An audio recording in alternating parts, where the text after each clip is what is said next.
खोलें। बहुत ही मुबारक बात है कि आप अपने हथियार को साथ लेके आया करें। जब आप खुदा के घर में आते हैं तो कलाम को लेके आया करें। अगर नहीं तो अपने अपने मोबाइल में जो है आज जदीद दौर है, सॉफ्टवेयर हैं, अपने मोबाइल में डाउनलोड्स करें ताकि जब भी कोई खादम कोई ममसूह कहता है कलाम खुदा के लिए तो आप जो हैं वो उसको खोल कर उसको देख सकें, उसको पढ़ सकें। आमीन, हालेलुया। क्या आप सबने खोल लिया? हालेलुया।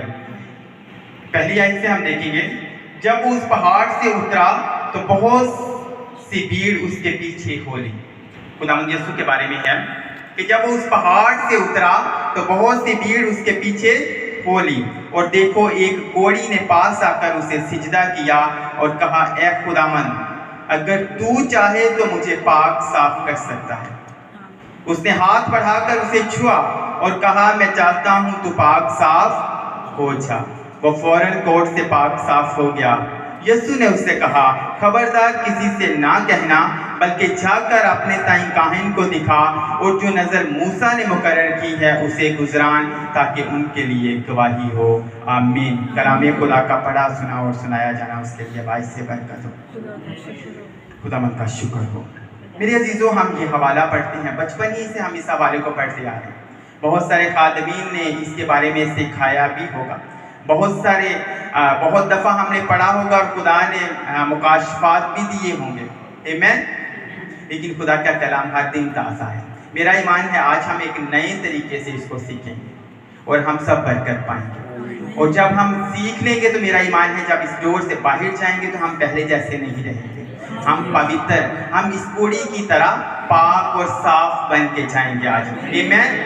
क्या बन के जाएंगे? पाक और साफ बन के जाएंगे। हमारी स्पिरिट आज, मेरा ईमान है, पाक और साफ हो जाएगी। अगर कहीं ना कहीं हमारी स्पिरिट में कोई दाग है, वो कैंसर का दाग है, वो लालच का दाग है, किसी ना किसी चीज का कोई ऐसा दाग है, तो वो आज हमारी स्पिरिट जो है वो पवित्र होगी, वो पाक होगी। आमीन, हालेलुया। मूवीज देखना और स्टोरीज देखना और ड्रामे देखना किस किस को पसंद है? सबको पसंद है ना? और अगर ड्रामे की स्टोरी जो है वो 8 दिन बाद 10 दिन बाद भी हम पूछें तो वो याद रहती है, फलां जगह पे क्या हुआ था, फलां जगह पे क्या हुआ था। आमीन। ऐसे ही है ना। आज हम यही एक स्टोरी बनाएंगे, इस कलाम को एक स्टोरी बनाएंगे ताकि ये हमारी जिंदगियों में जड़ पकड़ जाए, ये कभी भी ना भूले। क्योंकि हम आदी हैं, जब हम स्टोरीज देखते हैं, मूवीज देखते हैं तो हमें भूलती नहीं है। तो खुदा ने मुझ पर जो जाहिर किया कि एक स्टोरी की सूरत में इसको लेके तो कलाम को बयान करना। आमीन। यहाँ पे हम क्या देखते हैं? एक कोढ़ी जो है वो खुदावंद यीशु मसीह के पास आता है और उसे सिजदा करता है और उससे इल्तिजा करता है कि अगर तू चाहे तो मैं पाक और साफ हो सकता हूँ। तो खुदावंद यीशु मसीह ने उसे छुआ। यहाँ पे हम देखते हैं खुदावंद यीशु मसीह ने उसे छुआ और कहा कि मैं चाहता हूँ तो पाक साफ हो जा। वो फिल फॉर पाक साफ हो गया। वो 1 दिन बाद नहीं, 2 दिन बाद नहीं, वो फिल फॉर पाक साफ हो गया। और खुदावंद ने कहा कि जो नजर मूसा ने मुकर्रर की है वो जाके गुजरान। 3 बातें हैं। एक तो कोढ़ी आता है और खुदावंद की हजूरी में सिजदा करता है, दूसरा खुदावंद उसे छूते हैं, और तीसरा वो खुदावंद उसे कहते हैं कि नजर शुक्रगुजारी जाके गुजरान। जैसा कि आज भाई की तरफ से शुक्रगुजारी भी हम इस टॉपिक पे भी सीख लेंगे, क्यों हमें शुक्रगुजारी गुजराना चाहिए। आमीन। 3 बातें ना, हम इसमें 3 बातें देख रहे हैं। एक वो कोढ़ी आता है और दूसरा खुदावंद को सिजदा करता है, तीसरा खुदावंद उसे छूते हैं, और तीसरा वो नजर गुजराने के लिए खुदावंद उसे कहते हैं। पुराने अहदनामे में देखते हैं हम यहूदियों की हिस्ट्री देखें या पुराना अहदनामा हम खोल के देखें तो कोई कोढ़ी भी पब्लिक में नहीं आ सकता था, क्योंकि वो नापाक होता था। कोई कोढ़ी पब्लिक में नहीं आ सकता था। लेकिन यहाँ पे क्या लिखा हुआ है कि जब वो पहाड़ से उतरा तो एक बड़ी भीड़ उसके पीछे होली, मतलब कि उसके पीछे बहुत भीड़ थी, एक पब्लिक थी, एक हजूम था, एक मजमा था और उस मजमा में कोढ़ी आया। हैरान वाली बात है ना, कोढ़ी हजूम में नहीं आ सकता, क्योंकि जब कोढ़ हो जाता था, वो नापाक हो जाते थे, तो उन्हें शहर के बाहर छोड़ दिया जाता था। तो कभी मेरे ख्याल में हमने सोचा नहीं होगा, हम सिंपली पढ़ते हैं कि एक कोढ़ी आया, खुदावंद ने छुआ और वो शिफा पा गया। सिंपल यही बात है।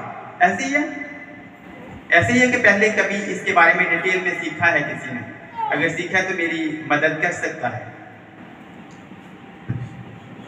हैरान कुन बात है ना कि एक मजमे में कोढ़ी आ जाता है और आके खुदावंद को सिजदा करता है। फिर दूसरी बात, कोई कोढ़ी को छू नहीं सकता था, क्योंकि वो भी नापाक हो जाता था। तो खुदावंद ने मजमा में के सामने उन्हें उसे छुआ। यहाँ पे क्या लिखा हुआ है? उसे छुआ और वो पाक साफ हो गया। बहुत ही हैरान कुन बात है ना। मजमा देख रहा होगा ये कोढ़ी क्यों आया है। फिर हो सकता है आगे चल के हम देखेंगे इसको, जब स्टोरी में देंगे ना, तो आज मेरा ईमान है कि हम सब इंजॉय करेंगे खुदा के कलाम से। हम सब इंजॉय करेंगे खुदा के कलाम से। आमीन। हम डिफरेंट अंदाज से आज खुदा के कलाम को सीखेंगे, क्योंकि स्कूल में अगर एक्टिविटीज ना हो तो बच्चे स्कूल नहीं जाते। राइट? बच्चों को थोड़ा डिफरेंट वे में सिखाना पड़ता है टीचर्स को, ताकि वो अट्रैक्ट हों, स्कूल की तरफ मतवज्जो हों और वो स्कूल आएँ और वो सीखें। आज हम खुदा के कलाम को भी एक मुख्तलिफ अंदाज में सीखेंगे और मेरा ईमान है हम सब बरकत पाएंगे और इंजॉय करेंगे। Hallelujah, hallelujah. ये एक स्टोरी है। अभी एग्जाम्पल मैं अपने ऊपर इस कोढ़ी को लेता हूँ। मैं एक कोढ़ी हूँ, आपने भी अपने ऊपर लेना है। मुझे नहीं समझना कि मैं जैसे होगा, आपने ये समझना है कि मैं एक कोढ़ी हूँ। एग्जाम्पल्स, मिसाल के तौर पे मैं एक शहर में रहता था, वहां पे मेरा बहुत अच्छा बिजनेस था। मेरी अच्छी बेकरी थी और मैं बहुत अच्छी ब्रेड बनाता था, बहुत अच्छे केक बनाता था। मेरे 2 बच्चे थे और मेरा एक अच्छा खानदान था। एक प्यार करने वाली बीवी थी और एक बुजुर्गा माँ थी। मेरा एक अच्छा खानदान था। मैं काम पे जाता था और शाम को वापस आता था, लेकिन जब थका हारा घर आता था, तो जब बच्चे मुझे मिलते थे तो मेरी सारी थकावट दिन की उतर जाती थी। उस शहर में मेरा एक नाम था, मेरी एक पहचान थी। मुझे सब लोग इज्जत देते थे। क्यों? क्योंकि मैं अच्छी ब्रेड बनाता था, मैं अच्छे केक्स बनाता था, मैं अच्छी स्वीट्स बनाता था और सब लोग मेरी बड़ी इज्जत करते थे। मैं शरीयत को जानता था। मैं एक कलाम पर चलने वाला और कलाम को मानने वाला बंदा था। शरीयत के सारे हुक्मों पर अमल करता था। एक दिन मैं अपने घर आया और उस दिन बहुत ज़्यादा काम था, लेकिन मेरे हाथ धोने का टाइम मुझे अपनी बेकरी में ना मिला। जैसे ही मैं घर आया तो मेरे बच्चे मेरी तरफ बढ़े, तो मैंने कहा रुक जाओ, मैं पहले हाथ धो लूँ फिर आपसे मिलता हूँ। जैसे ही मैं सिंक की तरफ बढ़ता हूँ, हाथ धोने के लिए नल की तरफ बढ़ता हूँ, तो मैंने हाथ धोने शुरू किए। हालेलुया। मैंने हाथ धोने शुरू किए और मेरे हाथों से एक रेड कलर का पानी के साथ रेड कलर होता गया। जैसे ही वो पानी रेड होता गया तो मेरे हाथों से मेरी स्किन उतरना शुरू हो गई। एकदम से मेरे बच्चों ने देखा और वो शॉक्ड हो गए। उन्होंने चीखें मारना शुरू कर दी और उन्होंने कहा कि ये क्या हो गया। उन्होंने भाग के जाके मेरी बीवी को बताया। मेरी बीवी चूंकि कलाम को जानती थी, खुदा के कलाम पर अमल करती थी और उसको पता था कि क्या सिचुएशन हो गई है। उसने चीख मारी और कहा कि तू नापाक हो गया है, तुझे कोढ़ हो गया है। मैंने कहा नहीं, मुझे कोढ़ नहीं हो सकता, मुझे कोढ़ नहीं हो सकता। मैं खुदा के सारे हुक्मों पर अमल करता हूँ, मुझे कोढ़ नहीं हो सकता। उसने कहा नहीं, तू नापाक हो गया है, तुझे कोढ़ हो गया है। उसने बच्चों को लिया और दूर भागी।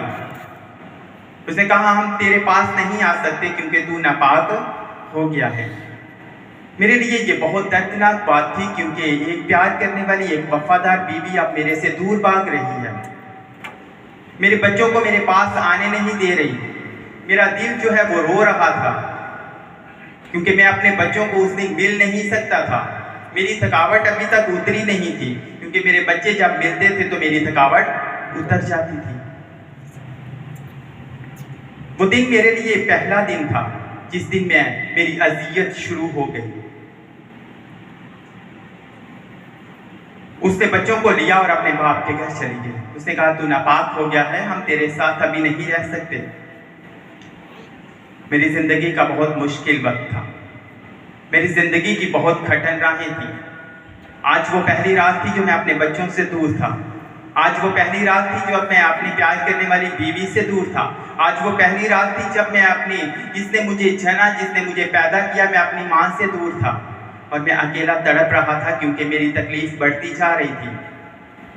मेरा वो कोढ़ जो जिस्म का है वो बढ़ता जा रहा था।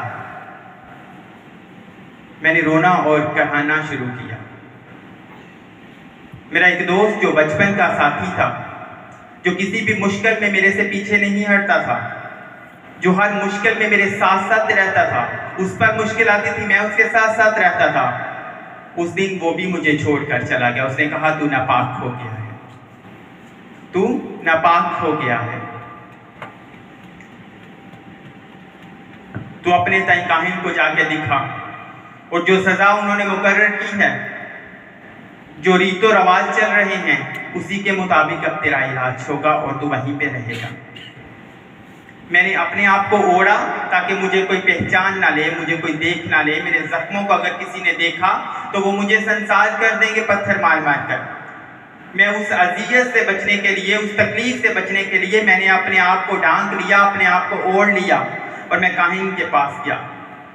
जब उसने दरवाजे के पास देखा तो उसने कहा रुक जा वहीं पे, तू नापाक है और यहाँ से चला जा, दूर शहर को छोड़ दे।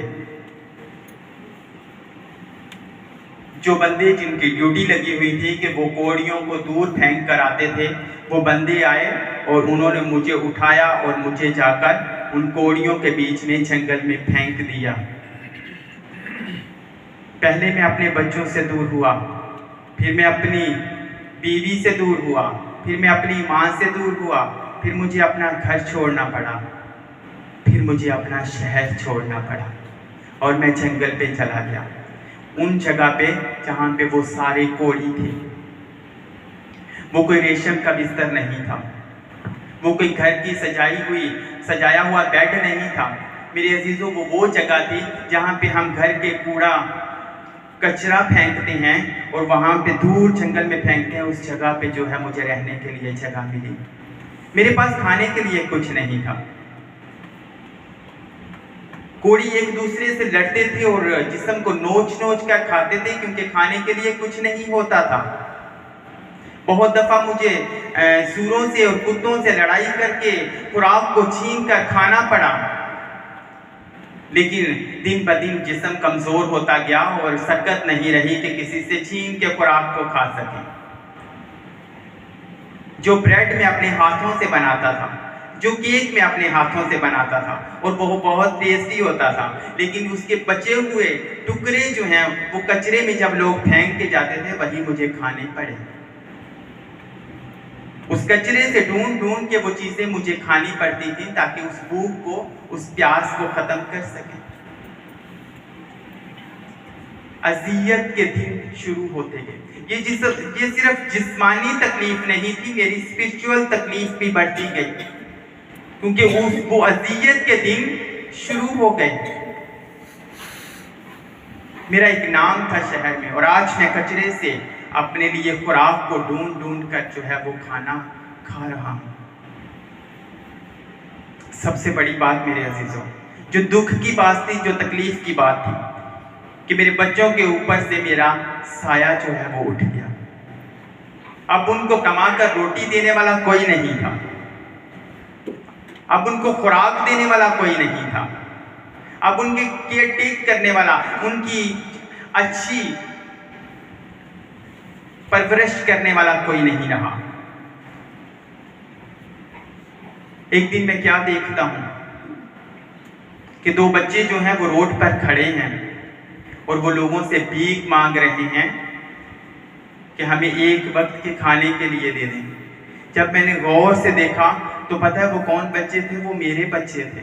उस दिन मैं तड़प तड़प कर रोया और मैंने कहा कि आज मुझे मर जाना चाहिए, मेरी जिंदगी अभी तक क्यों बची हुई है, आज मैं जान नहीं चाहता, आज मैं जो है वो आज मैं जीना नहीं चाहता, मैं ऐसे हालात नहीं देख सकता कि मेरी नज़रों के सामने लोग मेरे बच्चों को दुत्कारें। मैं देख नहीं सकता कि मेरी नज़रों के सामने मेरे बच्चे लोगों के आगे हाथ फैलाएं।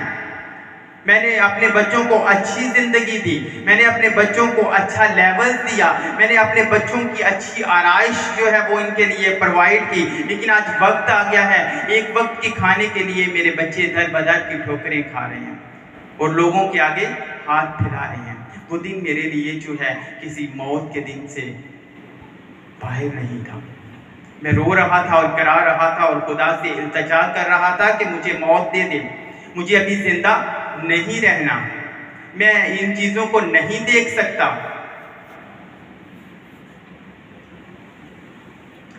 जब मैं रो रहा था, जब मैं गिरा रहा था, जब मैं खुदा की हजूरी में कह रहा था कि आज मुझे मौत आ जानी चाहिए, तो मेरे अजीजों, मैंने दो कोड़ियों को आपस में बात करते हुए सुना।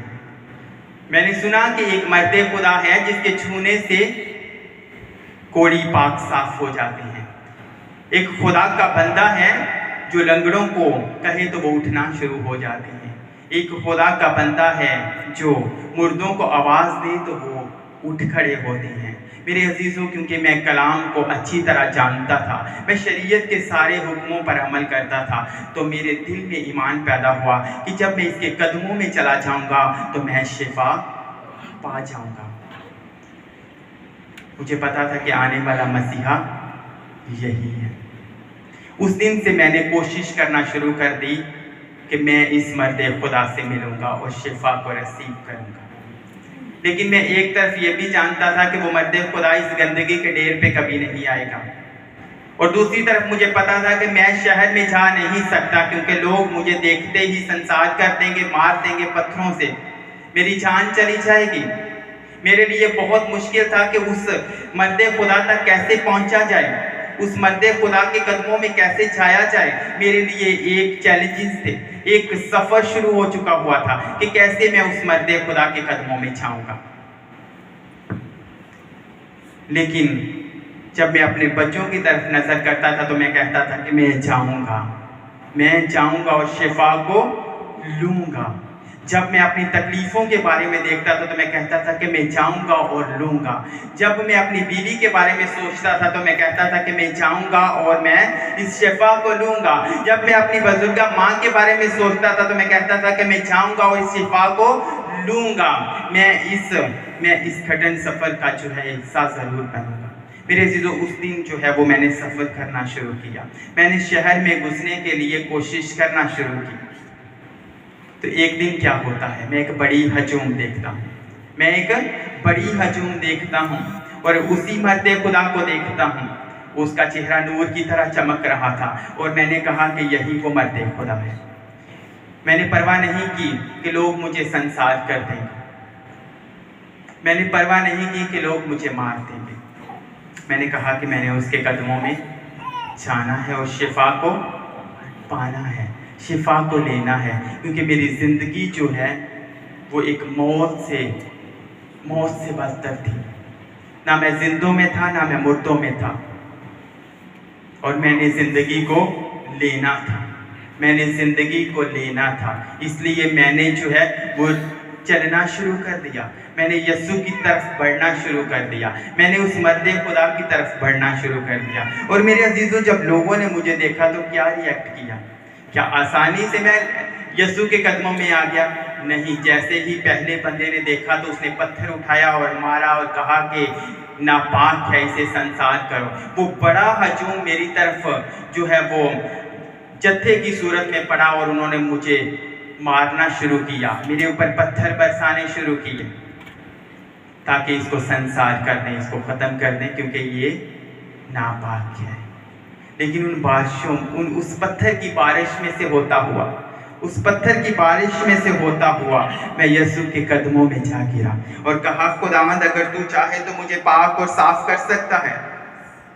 मेरे अजीजों, उस जिंदा खुदावंद ने मेरी तरफ हाथ बढ़ाया और कहा कि मैं चाहता हूँ तो पाक साफ हो जाओ। आमीन। उस यीशु के लिए जोरदार ताली। हमारी जिंदगी के कोड को पाक और साफ करना चाहिए।